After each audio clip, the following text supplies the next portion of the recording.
नमस्कार. ड्रायव्हित भावमध्ये आपल्या सर्वांचं स्वागत आहे. हा परदेशातला व्हिडिओ आहे. छोटासाच आहे. तो व्हिडिओ खूप मोठा आहे, पण मी तोला छोटा बनवलेला आहे. या असे वळण ना आपल्याला खंडाळा घाटामध्ये पण बघायला मिळतात. जुना रोड आहे, एक्सप्रेस हायवेने नाही मिळणार. जुना जो खोपोली घाट होता तिथे हे अशी वळणं आहेत आपल्याकडे. ती फॅमिली टू व्हीलरवरनं पडली. पहिला तो व्हिडिओ बघा तुम्ही.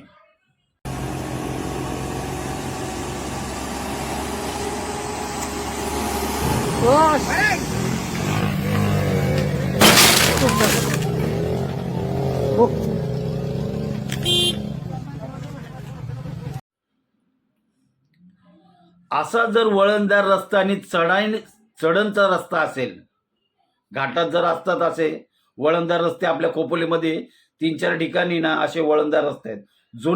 जुना मी रोड बोलते, जुना घाट बोलते, ज्याला बोरघाट बोलतात.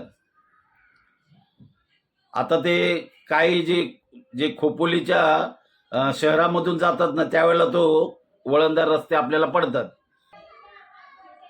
असं जर चढण असेल वळणदार रस्ता, कुठलीही गाडी तुमच्याकडे असू द्या, 2 व्हीलर 4 व्हीलर मोठी हेवी व्हेकल, तर तो तुम्ही थोडासा लांबून टर्न घेतला ना तर ती गाडी चढते. तुम्ही तिथल्या 2 व्हीलर चढवणार आणि तुमचा तो वेग नसणार, त्या गिअरमध्ये गाडी नसणार ते चढण्यासाठी, तर असा हे अपघात असं होणारच.